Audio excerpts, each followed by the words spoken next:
this video, we will return to the What Would Jesus Do Wwjd theme from a previous video by looking at the first of the 5 major evils perpetrated by our Western elites that were covered in that video. There will be 6 videos in this little series on this channel, and this will illustrate the main elements of my Next Generation Church Evangelism Strategy, NGCES, using the 12 reforms and their connection to the 5 core Christian worldview principles. Hello, I'm Michael Saxon, your policy Christian. In fact, the only policy Christian, the only one connecting Christianity with real world policy that I'm aware of around at the moment. Our Western elites, those I call the 2 giants, which are fascist liberalism in politics, the academia and the media, and the feudal corporatists controlling the large global corporate companies and banks, have been subjecting the West to all sorts of pervasive evils over the last 40 years, while the church withdrew over the same period into a wilderness of its own making. And it's my contention on this channel, it's time the church came back in from the wilderness, recrossed the Jordan and confronted those 2 giants. The right response for Christians, I argue, in doing that is the 4-stage evangelism strategy, which forms part of and is central to the NGCES. It uses the 5 core Christian worldview principles, or 5 principles, and 12 reforms to prophetically re-engage with our society in keeping with the great command to love our neighbour, while also creating expansive opportunities for personal evangelism using the same 5 principles and 12 reforms. And that, of course, is being faithful and obedient to the second of the great commands, which is the Great Commission. As Dinesh D'Souza recently said in a Dave Rubin podcast, the church has lost connection with its original revelation. The church has to get back onto the right doctrines and the right worldview if it is to have any chance of moving back into the public square to rebuild both itself and the civilization it formed. And we continue to explore all of this as we develop this channel. Right now, I will demonstrate using the What Would Jesus Do Wwjd approach how Christians should be using public policy or Christian politics to actively pursue both the Great Command to love our neighbour and the Great Commission to make disciples, which is the church's primary mission. So back to the table, I'll put it up as an overlay here.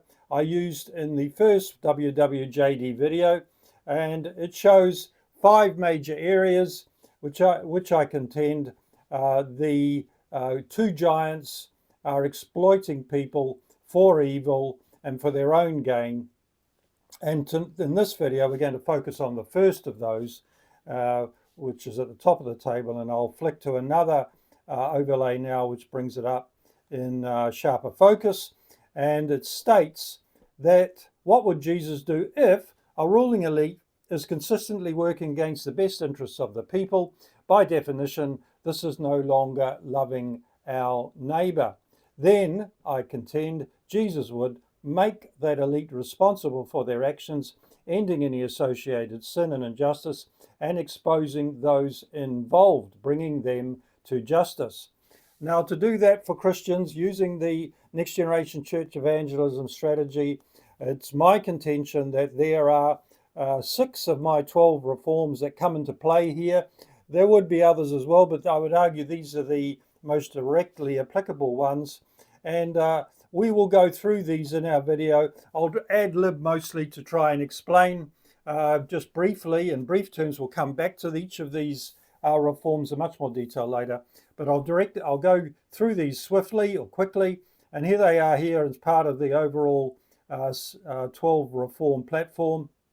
I've highlighted them in yellow, another overlay for you, and you'll see them here. They are numbers 1 and 2, introduce direct democracy, representative reform. Number 4, end income tax. Number 6, empower local communities.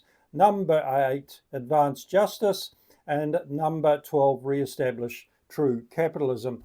Now, all of these would, if they were applied, would end the power of elites to control our lives and make us all, at some levels, miserable, or certainly those most susceptible to these policies, and restore or return the Christian worldview, 5 principles, to the heart of Western civilization where they belong. So let's just go quickly now through these 6 of these 12 reforms that I've identified.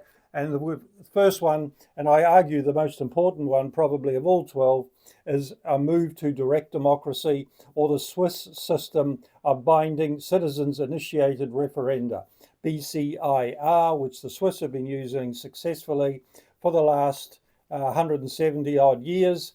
And I'm not going to go into detail on any of these reforms, just to identify them. This direct democracy would mean that the people have final authority in their own nation over the decisions made by their people's representatives. The second reform, representative reform, would ban partisan political politics. We need to get away from that. We need to get to a state where every representative in Parliament is elected by the people because they have stood in their own right, and they're not some party political hack responsible to a political party, but remain in Parliament or in the legislature directly responsible to the people who elected them. The third is to end income tax, this pernicious idea that we should tax people's incomes, their work life, their time, their energy, their entrepreneurship, their innovation, And I would argue we need to move instead to a comprehensive and sophisticated form of sales tax, which again we will go into much detail later, and there's a lot to it. The next one is reform number 6, which is to empower local economies. And again, there's a lot to this, but it's based around the legislation, incentives, and infrastructure necessary to enable regional economies to maintain most of the wealth they generate within those areas, rather than see them taken out of those areas by large international corporations that take away that wealth and put it somewhere else. Instead, it gets reinvested back into those local economies. The next one, and one that interests me greatly because I used to be a police officer, is to advance justice, reform number 8. And that's to introduce a system of local people's courts to make justice affordable and immediate and local, covering both criminal, civil, and constitutional justice, with only the serious matters, which is not that much a bulk of, I'm talking about the bulk of these sort of matters that can be dealt with locally, with the more serious matters going to the old court system. And it would be based around the law of equity. And I would suggest you look up the law of equity, which is built around the maxim that if there is a proved wrong, there must be a compensatory right done. This goes to the biblical idea of eye for eye, tooth for tooth. In other words, reciprocity. If something bad is done, something good must be done in return to put it right. It's not talking there in the biblical terms, as most people assume, about revenge or about punishment. And finally, the 12th one, or the 12th reform that I think applies here, is to re-establish true capitalism. Now, capitalism is simply boiled down the idea that I'll do something good for you if you'll do something good for me. And it is this system we need to get back to. Unfortunately, we have, through rentier capitalism, and moved to a system where a lot of people are getting extremely wealthy and moving into that elite class I call the feudal corporatists, and to some extent the fascist liberals as well, who dovetail off it. They get there mostly by illegitimate means, using the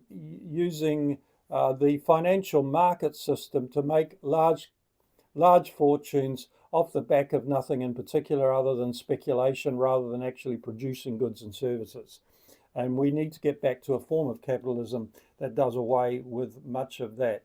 And I'm now going to throw this overlay up where I connect the 12 reforms to the 5 principles that I've covered in earlier videos. One of those principles is to be found number 3 there, because it is both a principle and a reform. And it's that important one about maximizing individual potential, which is reflected in most of these reforms. And as you can see, if you want to put a hold on this video, you can look through this overlay and understand how there is a close interrelationship and connection between principle and reform here. And remember, it is this system here that gets used for personal evangelism, believe it or not. I cover it in my video on the 4 stages of the Next Generation Church Evangelist strategy. So, if one applies the relevant reforms from the 12 reforms to the situation Jesus would confront if ruling and reigning today, we can put together a policy plan for dealing with it Christianly on a what would Jesus do basis, because as we have seen using this matrix format that I use between the 12 reforms, the 5 principles, that when you apply the right reforms to a real fact situation, you end up shifting the West back into those 5 core Christian principles upon which the civilization was built, while making evangelism much more pervasive and possible. So that's me, Michael Saxon, for another video. We'll see you again next time.